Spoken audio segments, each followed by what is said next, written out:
अब हम जुलाई माह के राष्ट्रीय तथा अंतर्राष्ट्रीय करंट अफेयर्स के बारे में पढ़ेंगे। तो सबसे पहले हम देखते हैं हेनले पासपोर्ट इंडेक्स 2024। तो ये हेनले पासपोर्ट इंडेक्स 2024 क्या बताता है? ये बताता है दुनिया के सबसे शक्तिशाली पासपोर्ट है उनकी सूची के बारे में बताता है हेनले पासपोर्ट इंडेक्स 2024। तो इस हेनले पासपोर्ट इंडेक्स 2024 में भारत का स्थान कौन सा है? तो भारत का स्थान है 82वां 82 स्थान है भारत का। किसमें? हेनले पासपोर्ट इंडेक्स 2024 में। इसके अनुसार भारत के पासपोर्ट से 58 देशों में वीज़ा फ्री एंट्री की जा सकती है।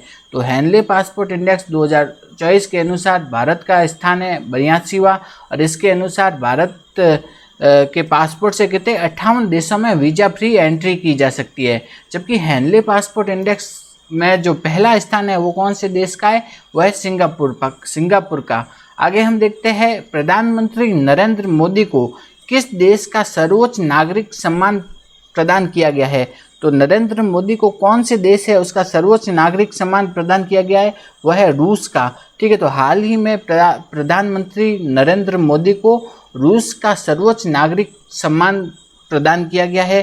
तो रूस का सर्वोच्च नागरिक सम्मान का नाम क्या है? वह है Order of Saint Andrew the Apostle.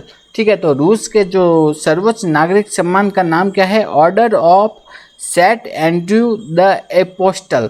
तो ये किसे प्रदान किया गया है? ये प्रदान किया गया है पीएम मोदी को। आगे हम देखते हैं विश्व जनसंख्या दिवस 11 जुलाई। तो विश्व जनसंख्या दिवस कब मनाया जाता है? 11 जुलाई को मनाया जाता है। तो जो विश्व जनसंख्या दिवस 2024 की थीम क्या है? वो है leave no one behind count everyone. ठीक है, तो leave no one behind count everyone. तो ये क्या है? विश्व जनसंख्या दिवस 2024 की थीम है। तो leave no one behind count everyone, ये है विश्व जनसंख्या दिवस 2024 की थीम है। आगे हम देखते हैं भारत से बाहर पहली बार जन औषधि केंद्र का उद्घाटन किस देश में किया गया है? तो भारत से बाहर जो पहली बार जो जन औषधि केंद्र है उसका उद्घाटन किया गया है वो किया गया है मॉरिशस में। कहाँ किया गया है? मॉरिशस में। नेक्स्ट हम देखते हैं ब्रिटेन के नए प्रधानमंत्री कौन बने हैं? तो ब्रिटेन के नए प्रधानमंत्री बने हैं किर स्टारमर। कौन बने हैं? किर स्टारमर बने हैं जो कि लेबर पार्टी के हैं। तो ब्रिटेन के नए प्रधानमंत्री बने हैं किर स्टारमर जो कि लेबर पार्टी के हैं, वो ब्रिटेन के नए प्रधानमंत्री बने हैं। आगे हम देखते हैं भारत की किस महिला को फ्रांस का सर्वोच्च नागरिक सम्मान ऑनर या knight of the Legion of Honour. ठीक है, तो ये क्या है? फ्रांस का सर्वोच्च नागरिक सम्मान है। ये भारत की किस महिला को प्रदान किया गया है? तो फ्रांस का सर्वोच्च नागरिक सम्मान भारत की कौन सी महिला को दिया गया है? वो है रोशनी नाडर। कौन है? रोशनी नाडर। तो ये रोशनी नाडर है वो है HCL टेक की प्रेसिडेंट है।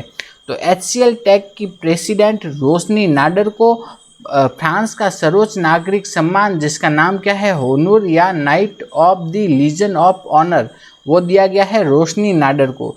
आगे हम देखते हैं यूपीएससी का नया अध्यक्ष किन्हें बनाया गया है? तो वो बनाया गया है प्रीति सूदन को। यूपीएससी का नया अध्यक्ष बनाया गया है प्रीति सूदन। नेक्स्ट है असम के एक शाही कब्रिस्तान को यूनेस्को ने विश्व धरोहर में शामिल कर लिया है। तो उस शाही कब्रिस्तान का नाम क्या है? उसका नाम है मोइदम। क्या है? मोइदम। मोइदम क्या है? एक शाही कब्रिस्तान है जो कि असम में स्थित है। इसे यूनेस्को ने विश्व धरोहर की सूची में शामिल कर दिया है।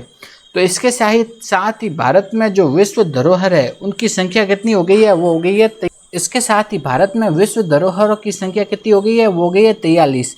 नेक्स्ट हम देखते हैं राष्ट्रपति भवन के 2 स्थानों का नाम बदल दिया गया है। तो वो क्या क्या किया गया है? तो पहला है दरबार हॉल। ठीक है, दरबार हॉल का नाम बदल करके कर दिया गया है गणतंत्र मंडप। तो दरबार हॉल है उसका नाम बदल कर किया गया है गणतंत्र मंडप, और जबकि अशोक हॉल है उसका नाम बदल कर किया गया है अशोक मंडप। तो राष्ट्रपति भवन के 2 स्थानों का नाम बदल दिया गया है। पहला है दरबार हॉल। दरबार हॉल का नाम बदल के कर दिया गया है गणतंत्र मंडप। जबकि अशोक हॉल है, अशोक हॉल का नाम बदल कर किया गया है अशोक मंडप।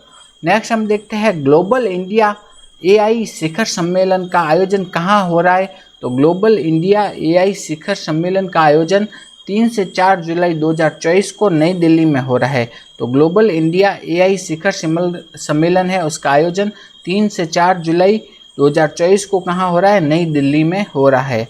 नेक्स्ट हम देखते हैं एसडीजी इंडिया इंडेक्स। क्या है एसडीजी इंडिया इंडेक्स 2023-24? तो एसडीजी यानी कि एसडीजी इंडिया इंडेक्स है जो कि 2023-24 है।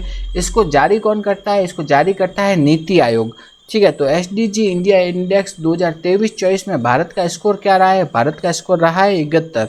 तो एसडीजी इंडिया इंडेक्स 2024 में भारत का स्कोर रहा है 71।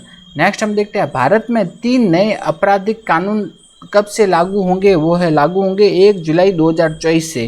तो भारत में 3 नए आपराधिक कानून लागू होंगे 1 जुलाई 2024 से लागू होंगे। वो 3 नए कानून कौन कौन से हैं? पहला है भारतीय न्याय संहिता 2023, दूसरा है भारतीय नागरिक सुरक्षा संहिता 2023 और तीसरा है भारतीय साक्ष्य अधिनियम 2023। ये तीनों लागू होंगे कब से? 1 जुलाई 2024 से लागू होंगे। नेक्स्ट हम देखते हैं यूनेस्को वर्ल्ड हेरिटेज के 46वें सत्र का आयोजन कहाँ हुआ? तो यूनेस्को की जो वर्ल्ड हेरिटेज है उसके 46वें सत्र का आयोजन हुआ भारत मंडपम जो कि नई दिल्ली में स्थित है, वहाँ पे इसके यूनेस्को वर्ल्ड हेरिटेज के 46वें सत्र का आयोजन हुआ। नेक्स्ट हम देखते हैं किस देश ने अयोध्या में विराजित रामलला पर एक डाक टिकट जारी किया है? तो ऐसा कौन सा देश है जिसने कि रामलला पर डाक टिकट जारी किया है? वो है लाओस। लाओस ने रामलला पर डाक टिकट जारी किया है।